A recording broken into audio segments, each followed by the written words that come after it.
Verset 17. Oui.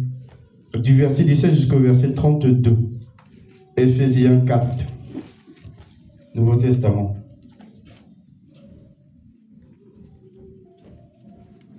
Amen. Jusqu'à la fin 32. Alléluia. Amen. Lis la parole de Dieu. On se lève pour la première lecture et après, on pourra s'asseoir. Éphésiens 4, à partir du verset 17 jusqu'au verset 32. 32. Amen. Je fais la lecture au nom puissant de Jésus. Voici donc ce que j'ai dit et ce que je déclare dans le Seigneur. C'est que vous ne deviez plus marcher comme les païens, qui marchent selon la vanité de leurs pensées. Ils ont l'intelligence obscurcie. Ils sont étrangers à la vie de Dieu à cause de l'ignorance qui est en eux, à cause de l'endurcissement de leur cœur. Ayant perdu tout sentiment, ils se sont livrés à la dissolution pour commettre toute espèce d'impureté jointe à la cupidité. Mais vous, ce n'est pas ainsi que vous avez appris Christ. Si du moins vous l'avez entendu, si conformément à la vérité qui est en Jésus-Christ, en Jésus, c'est en lui que vous avez été instruits à vous dépouiller. Eux, égard à votre vie passée, du vieil homme qui se corrompt par la convoitise trompeuse. Verset 23. À être renouvelé dans l'esprit de votre intelligence et à revêtir l'homme nouveau, créé selon Dieu dans une justice et une sainteté que produit la vérité. C'est pourquoi renoncez au mensonge et que chacun de vous parle selon la vérité à son prochain, car nous sommes membres les uns des autres. Si vous vous mettez en colère, ne péchez point. Que le soleil ne se couche pas sur votre colère. Et ne donnez pas accès au diable. Que celui qui dérobait ne dérobe plus, mais plutôt qu'il travaille en faisant de ses mains ce qu'il est bien, pour avoir de quoi à donner à celui qui est dans le besoin. Verset 29.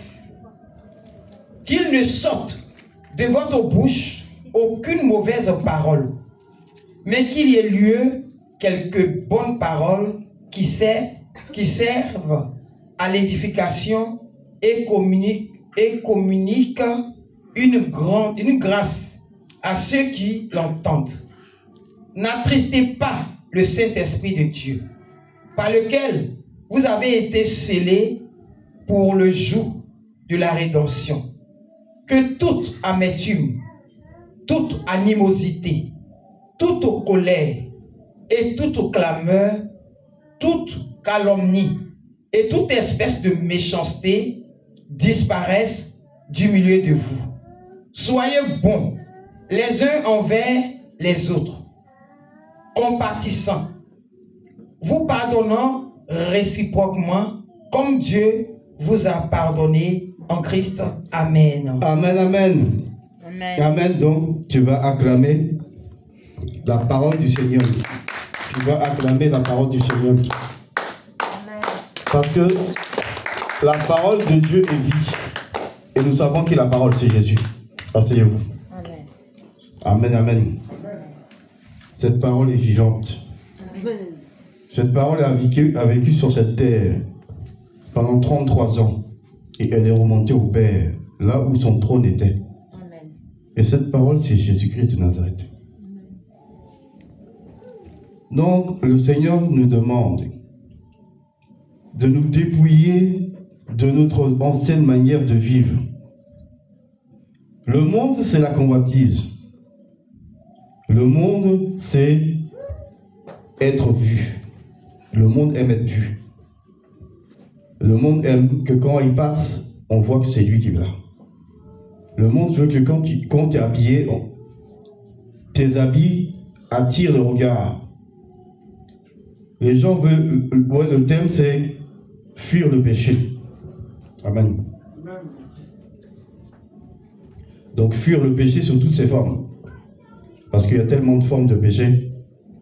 Il y a le péché quand tu parles. Il y a les péchés quand tu regardes. Il y a les péchés quand tu écoutes. Il y a les péchés quand tu participes au péché de quelqu'un. Il te demande de l'aider à faire quelque chose qui n'est pas bon. Si tu l'aides, tu participes à son péché. Donc il y a différents types de péchés. Mais on va décortiquer. Donc on va commencer.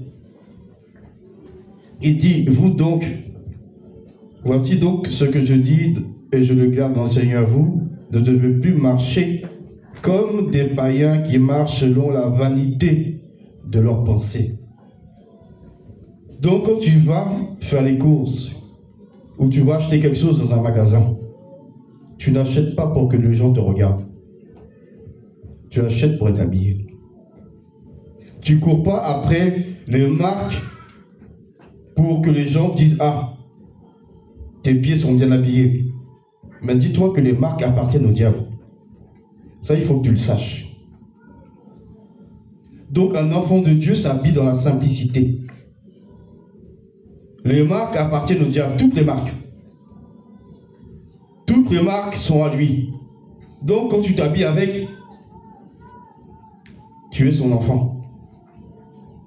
Tu vas dire non, moi je vais à l'église. Moi je lis la Bible.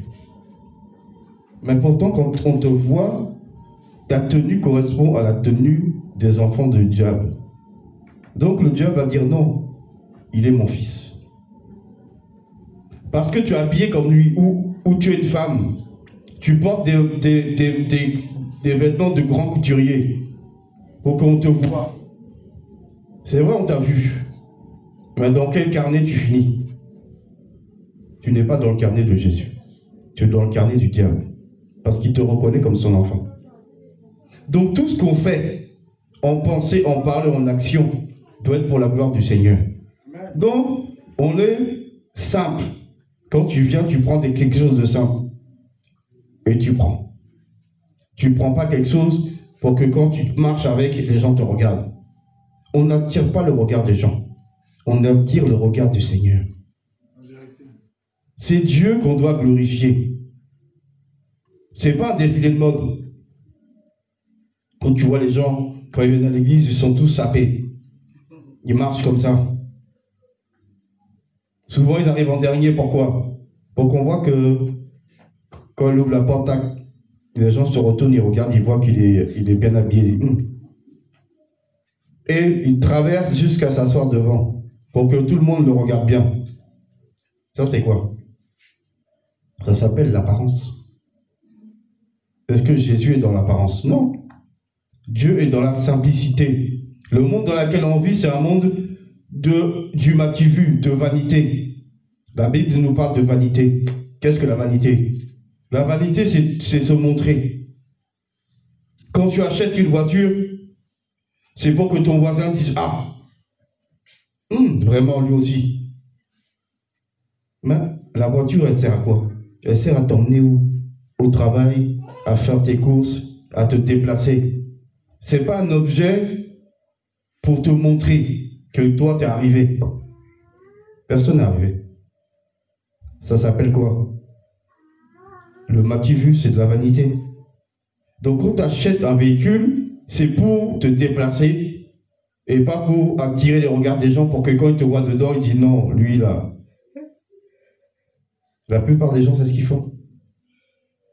Tu dis que tu es chrétien, tu vas à l'église. Mais quand tu montes dans ta voiture, tu baisses, il faut que les gens te voient. Tu glorifies qui? C'est de la vanité. La Bible nous demande d'être simple, donc de ne pas être attiré par tout ce qui est luxueux. Le luxe n'est pas pour nous. Le luxe, c'est pour les enfants du diable. Ils ont besoin d'être vus. Ils ont besoin de se montrer, c'est à eux pour le luxe. La simplicité, c'est pour nous. Nous, on doit passer, on ne doit pas nous voir. Et celui qui doit nous voir, c'est Jésus-Christ. Celui qui doit être glorifié quand tu roules dans ta voiture, c'est Dieu. C'est pas tout. C'est pas que tu baisses ta fenêtre, tu regardes les gens comme si tu étais déjà tellement grand. C'est de la ferraille. Le Seigneur peut même briser ça pour te montrer qu'il faut arrêter. Quand Dieu voit que tu es trop arrivé là, Dieu peut permettre que quelqu'un comme ça pour toi. Et la réaction, c'est comment? Tu sors, toi aussi. Oui, mais c'est parce que ton cœur est tellement dessus là, Dieu l'a fait. Dieu a permis. Dieu peut permettre que ça se casse. Que quelqu'un rentre, pas que tu meurs parce que Dieu, il t'aime. Mais Dieu peut permettre que quelqu'un, il passe comme ça, il écrase devant. Pour te montrer que non, t'attaches pas le morceau de ferraille, attache-toi à moi. Quand tu as quelque chose, c'est pour me glorifier. C'est pas pour te glorifier. Ou montrer à ton voisin que toi, tu es déjà arrivé, tu as plus que lui. Non, c'est de la vanité. Et un chrétien ne marche pas dans la vanité. Un chrétien, c'est quelqu'un de simple. Il prend les choses simples, il s'habille avec.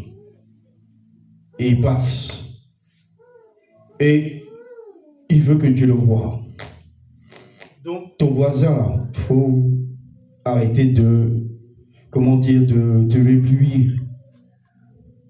Comme l'été, tu vois les gens, ils mettent leurs lunettes, ils roulent dans leur voiture, ils décapotent, ils roulent. Et quand ils te regardent, ils te snobent.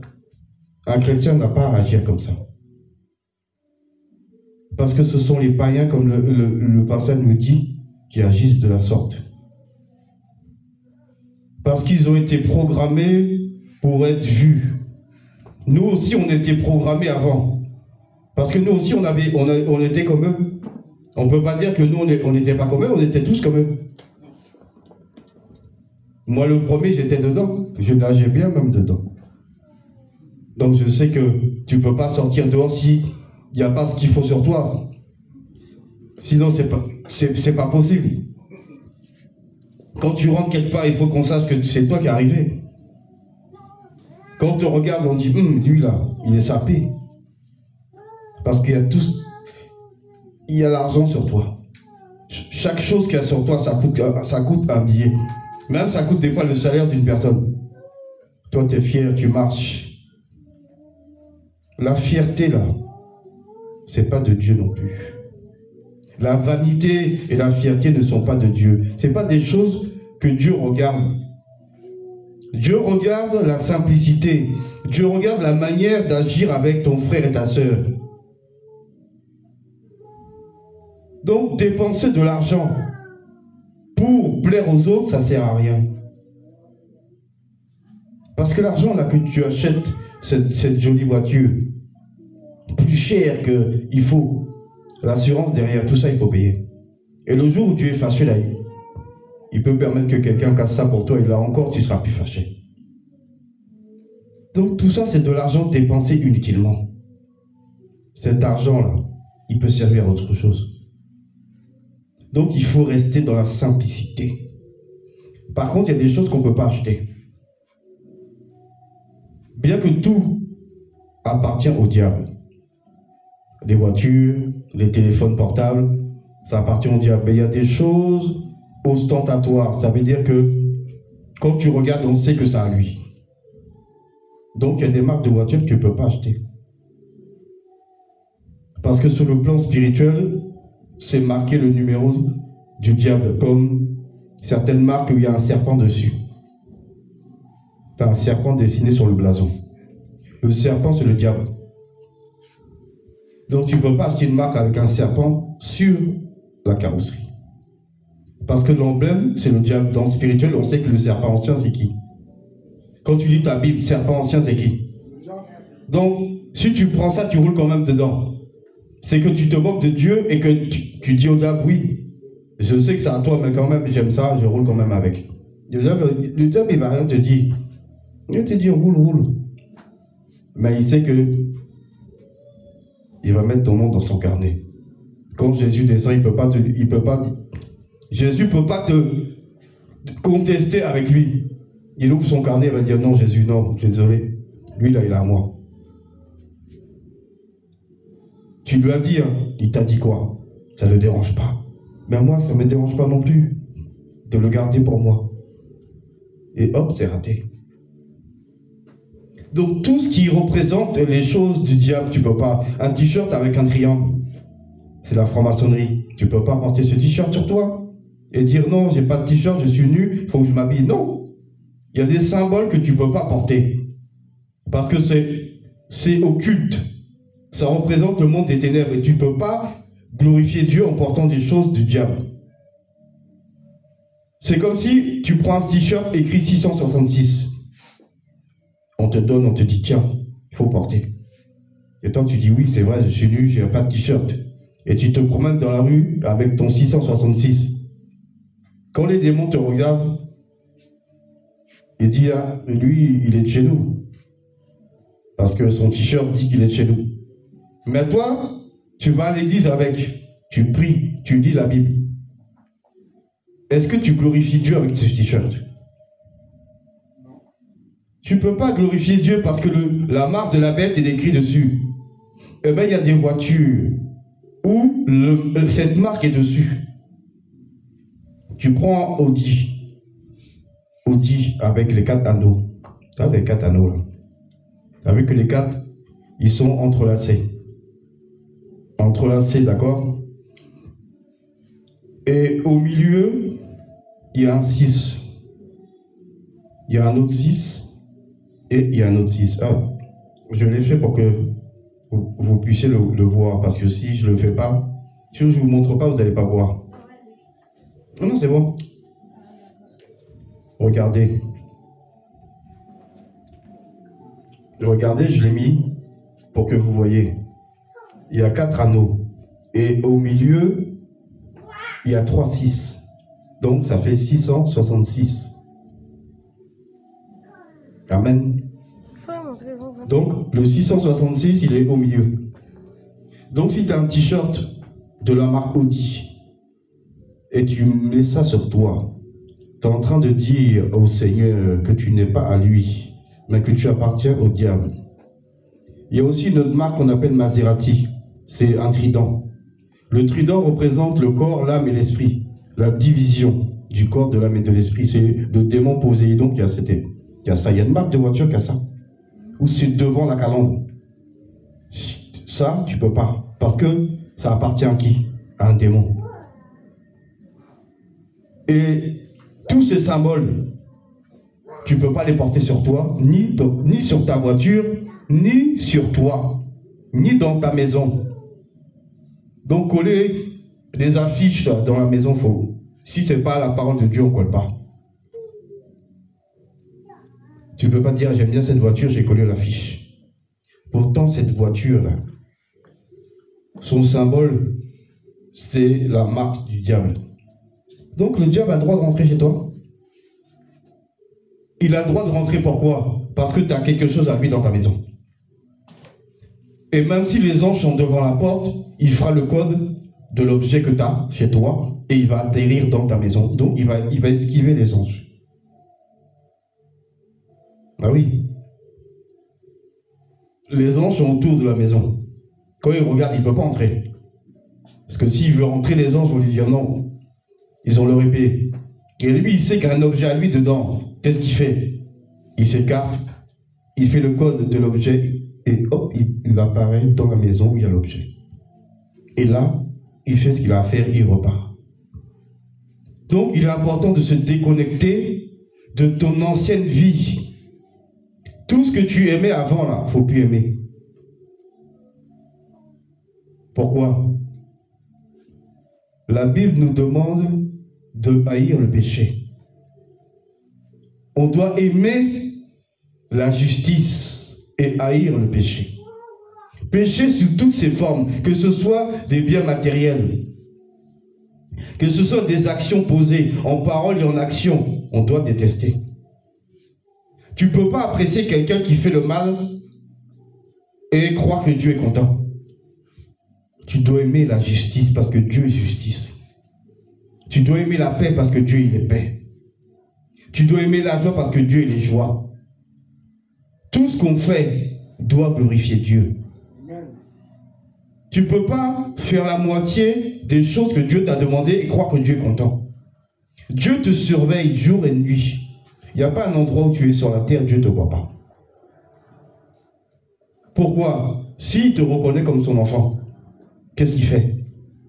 Eh bien, il va te surveiller. Quand toi, tu as ton enfant là, qui est petit, là, en bas âge, tu le laisses se promener sans regarder ce qu'il fait. Tu le surveilles. Pendant que tu parles, tes yeux sont sur lui en train de surveiller pour voir s'il n'y a pas quelque chose qui se fait. Dieu, il fait pareil.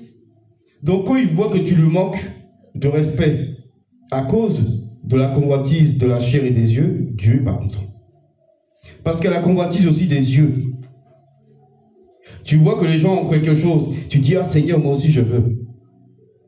C'est pas bon. Ça, c'est le vieil homme avant. Quand il voit quelqu'un, il dit, je vais acheter pareil. Je veux le même modèle, oui, celui-là, là. Oui, comme toi, tu l'as acheté où?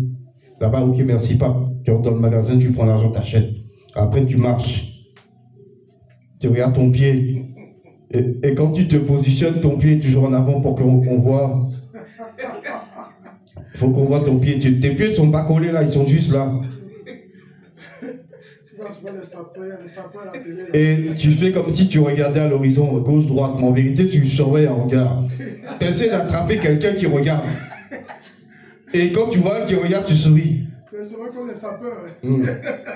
Tu souris, tu dis, ça y est. Il a kiffé. Et tu marches, t'es fier. T'es fier comme un coq. Ah, le coq qui est dans la basse-cour, qui marche, il est fier. Cette fierté-là, elle ne vient pas de Dieu. Ben, elle vient du diable parce que c'est la vanité. C'est la vanité. Tu es dans la vanité. Et tous ceux qui sont comme toi dans la vanité, ils te regardent. Eux-mêmes, ils sont comme toi. Ils disent oui, c'est bien. Ils te regardent de loin, même certains, ils te font ça. Toi, tu es content, tu fais Parce que vous êtes des vaniteux. Alors que le chrétien, il est dans la simplicité. Lui, quand il passe, il a mis son ticket, il rentre, il s'assoit, il ne bouge pas. Il prend sa Bible, il lit. Il n'a pas le temps de s'occuper des gens. De voir, tiens, l'autre, il est habillé comme ça. Et l'autre, il a mis telle chaussure. Oh, l'autre, il a mis tel blouson. Il n'a pas le temps, il lit sa Bible. Il se connecte avec son Dieu. Pourquoi? Parce qu'il a fini sa vie de vanité. Quand tu allais en boîte de nuit, c'est comme ça, tu t'habillais. Dès que tu arrives, tu regardes le miroir, tu dis non, c'est bon. Et dès que tu arrives dehors, tu sais que tu ne vas pas te faire rejeter. Parce qu'à l'entrée, il y a un gars qui surveille. Et il te regarde déjà, il te scanne. Il dit non, toi, basket, c'est pas bon. Tu ne peux pas entrer ici. Il faut repartir. Toi, tu sais que tu es sapé, il ne peut pas dire non. Dès que tu arrives, il te voit et dit oui, entrez. Entrez le prince. Ça y est, c'est ta vanité qui est encore là. Mais tout ça, c'était pour glorifier le maître de ce monde, qui est le diable. Dieu n'a pas sa part dans la vanité. Quand tu fais quelque chose, c'est pour honorer Dieu. On a trop glorifié le diable en dépensant des fortunes et des fortunes pour ressembler à quelqu'un. Ou acheter quelque chose parce que l'autre il l'a. Ou tu vois le voisin, il a acheté un gros modèle de voiture, tu dis non, moi je vais acheter un modèle au-dessus. Comme ça, quand je viens, l'autre il va rabaisser son claquet. Donc tu veux monter sur lui. Ça se trouve, le gars lui-même, il n'a pas acheté ça à cause de toi. Mais il a acheté parce que lui-même, il voulait ça. Mais toi, dans ton orgueil, dans ta jalousie, là, non, tu dis non, lui aussi. Il veut me montrer qu'il a l'argent. Mais t'inquiète pas. Il va faire tu fais ton crédit. Tu prends ton travail. Des fois, tu as 2 travails. Et là, tu achètes ton véhicule plus gros que lui. Quand tu le regardes, tu le snobs. Mais tu souffres. Tu souffres pour te montrer devant les autres. Est-ce que Dieu t'a envoyé pour souffrir? Non. Contente-toi de ce que tu as. C'est ce que la Bible nous demande, de nous contenter de ce que nous avons. Ton téléphone, il est bon. Le dernier modèle vient de sortir. Et comme toi, tu cours après la mode, tu dis non, non, il me faut.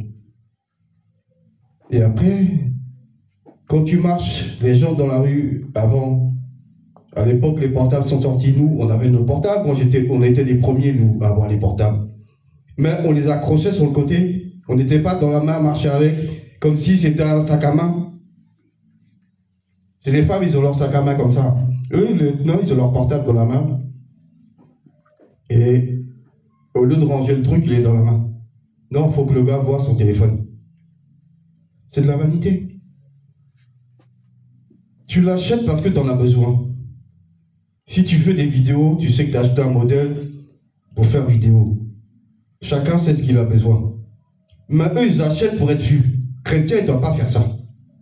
Un chrétien, ce n'est pas quelqu'un qui suit la mode. Un chrétien, il a contre-courant. Pendant que les autres filent dans ce sens, toi, tu files dans l'autre sens. Pourquoi? Parce que tu n'as pas à suivre la mode. La mode n'est pas de Dieu. Le démon de la mode vient du diable. Pourquoi? Pour pervertir les gens. Et plus le temps passe, plus le diable sort des modes pour que ça ne glorifie pas Dieu. Vois comment les femmes s'habillent aujourd'hui, c'est la sirène. Les jupes montent de plus en plus. Et même les jupes longues, ils sont fendus. Devant et derrière. Avant, c'était derrière, c'est fendu. Donc, si tu te penches, on voit. Maintenant, tu n'as pas besoin de te pencher, c'est devant. Dès que tu t'assois, celui qui arrive dans le bus, il voit, ou dans le métro. Il n'y a même pas besoin de se fatiguer, voir. Maintenant, donc, tu vois que c'est passé de derrière à devant. Décolleté, tout ça, là, c'est devenu... Il y a maintenant décolleté de la jupe. Avec décolleté du haut, maintenant décolleté du bas. L'été, les femmes se promènent, elles ne sont pas habillées. Tout ça, c'est la vanité, la séduction. Dieu n'est pas dedans. Chrétien, tu ne dois pas suivre ce genre de mode. La femme doit se couvrir, mais l'homme aussi. Les hommes, là, tu les vois là. Ils se promènent en caleçon dehors. Parce qu'il n'est pas loin de chez lui. Il descend en caleçon. Est-ce que le caleçon, c'est une tenue? Pour aller chercher son courrier. Tu mets ton peignoir, tu descends. Non, lui, il descend en caleçon. Il est chaud, il a ses claquettes. Et là, tu es en train de faire pécher des femmes qui ne sont pas demandées à te voir comme ça. Et pareillement des femmes qui ne sont pas habillées, qui font pécher des hommes. Elles te doublent. Et oui, c'était où déjà? À la gare. J'attends le bus. Normalement, c'est là qu'on attend le 32. Il faisait un peu chaud. Et j'ai vu des shorts que je voyais que chez moi en Guadeloupe. Les shorts en jean là qu'ils ont découpé, qu'ils ont transformé ça comme un string. La fille, elle passe comme ça. Et j'ai fait non, j'ai dit, moi, la mode, j'ai dit la sirène de Guadeloupe est venue ici. Elle est venue. Parce que c'est le même, il coupe. Et la fille, elle se promène comme ça, c'est normal. Elle passe devant toi, tu l'as vu, c'est fini. Pas péché. Je te dis même pas que tu as cherché à regarder. Tu es là, elle passe devant. Et tes yeux se posent dessus, t'es foutu. Tu as péché. Parce que tu as vu. Tu as vu ce que tu ne dois pas voir. Donc tu vois comment on fait pécher quelqu'un. Tu croises une femme qui est en décolleté, tu l'as croisée, c'est fini. Tu as péché. Pourquoi? Parce que tu as fait pécher avec son corps. Pourtant, tu n'as pas cherché à voir quoi que ce soit. Tu marchais par là. Donc tu vois comment on est cerné dans les problèmes. Donc il faut vraiment faire attention à ce qu'on fait et à ce qu'on regarde. Et surtout, on doit glorifier le Seigneur. Amen. Tout ce qu'on avait l'habitude de faire avant, là, il faut qu'on mette ça de côté. C'est comme si tu achètes une nouvelle maison et tu changes la décoration. Ton ancienne maison était décorée d'une certaine manière et là, tu vis dans la sanctification. Donc, tu changes tout. Ta garde-robe doit changer. Les jupes doivent descendre jusqu'en bas. Les manches longues, tu n'es pas là pour montrer. Surtout les trucs courts, là. En été, là, où ils lèvent le bras, là. Et ils mettent pas tout un gorge et tu vois tout. Ça, c'est pareil, ça fait pécher. Les femmes chrétiennes, tu ne peux pas t'habiller comme ça. Chrétienne, là, il faut que ici fermé. Ici. Parce que c'est pas bon. La Bible nous dit de ne pas vivre de la manière dont on vivait avant. À cause de quoi? De l'ignorance et de l'endurcissement de nos cœurs. Que nous, on était. Mais maintenant, nous, là, on est devenus doux. Parce qu'on veut plaire au Seigneur. On ne veut plus plaire au diable. Donc, il faut qu'on commence déjà dans la pensée et après dans les habits. Donc, chaque fois que tes yeux vont voir quelque chose qu'il ne faut pas voir, demande pardon. N'attends pas de rentrer chez toi le soir pour demander pardon. Tu ne sais pas si Jésus peut venir avant le minuit. Chaque fois que tes yeux vont voir quelque chose qui ne glorifie pas Dieu, demande pardon. Parce que si tu ne le fais pas là, on va t'accuser. Parce que c'est un péché. Donc on doit faire vraiment attention à ne pas tomber dans la vanité. Parce que la vanité ne nous aide pas. Au contraire, elle nous bloque dans un état qui fait que Dieu n'est pas glorifié. Et on n'est plus des ignorants. Avant, on était des ignorants. On faisait les choses pour les faire. Maintenant, aujourd'hui, chaque fois que le Seigneur permet qu'on connaisse sa parole, qu'on médite la parole, ou que l'enseignement est donné, tu es prévenu. Donc, tu ne peux pas dire « je ne savais pas ». Donc, il est temps que chacun se mette à se sanctifier davantage. On l'avait vu ici, dans le passage de Apocalypse 22, verset 11, que celui qui se sanctifie encore. Ça veut dire que de plus en plus.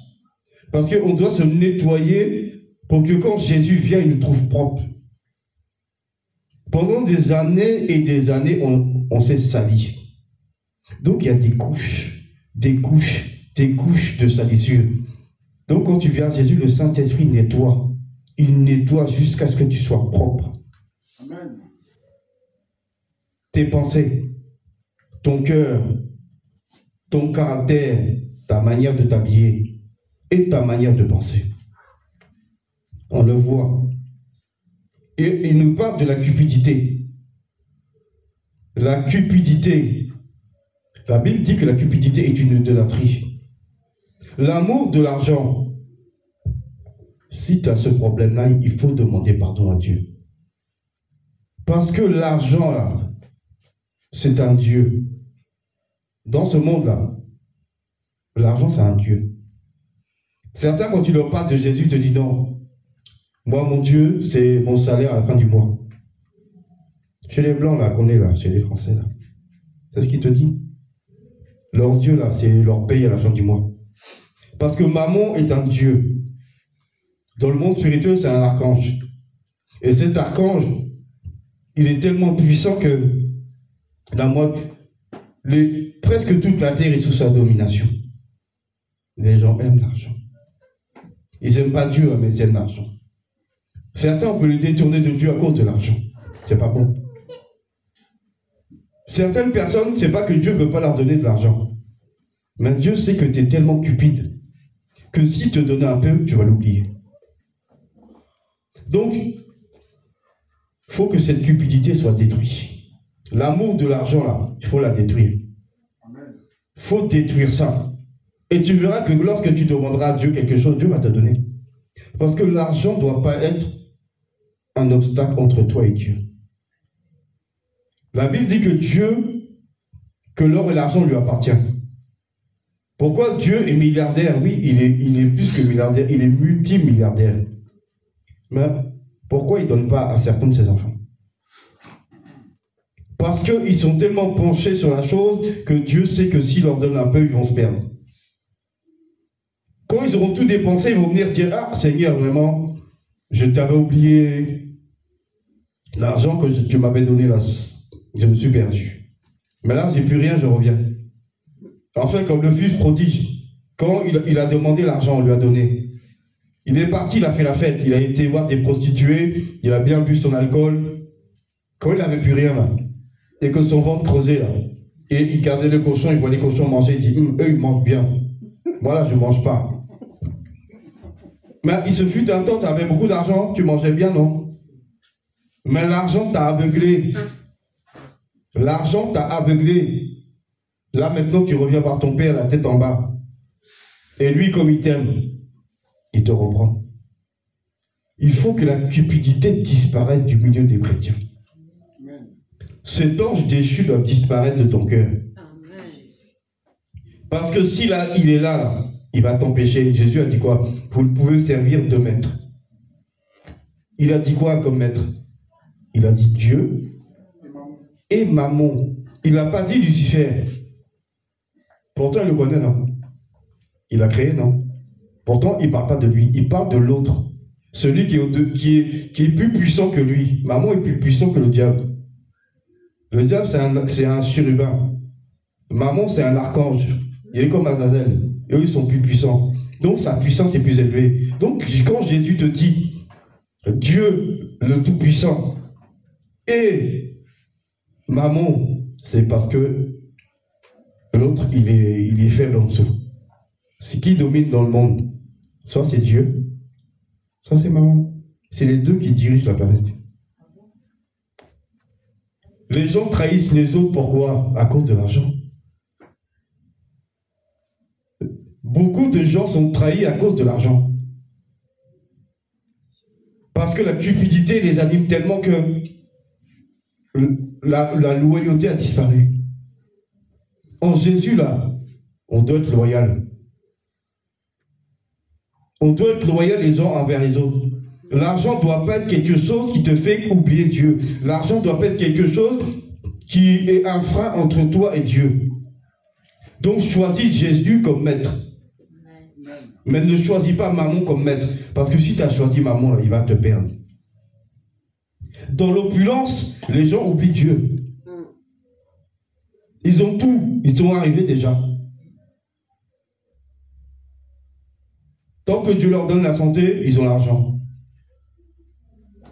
Il n'est même pas obligé d'aller travailler. L'argent travaille pour lui. Parce que l'argent travaille aussi. Donc, quand tu as beaucoup d'argent, l'argent travaille. Quand tu n'as pas beaucoup d'argent, l'argent ne travaille pas. Mais celui qui a beaucoup d'argent, ça travaille pour lui. Donc, il fait quoi? Il se promène. Et il va commencer à se laisser tenter par des convoitises, par des péchés qui vont l'attirer. Parce qu'avec ça, il peut tout se permettre. Donc, le diable va l'attirer dans d'autres péchés, il va l'attraper. Donc, il va s'enfoncer encore plus dans la bêtise. Il ne va pas s'enfoncer dans la sanctification. Il va s'enfoncer dans la bêtise. Pourquoi? Parce que l'argent. Donc, quand Jésus dit qu'il y a deux maîtres, choisis le tien. Choisis Jésus-Christ, parce que Mammon, là, il ne va pas t'aider. Si Mammon va dans le lac de feu, tu vas aller avec lui. Si tu lis Apocalypse, tu verras que le faux prophète, on le jette dans le lac de feu. Mais il y va avec la bête. La bête, c'est le diable. C'est l'antichrist.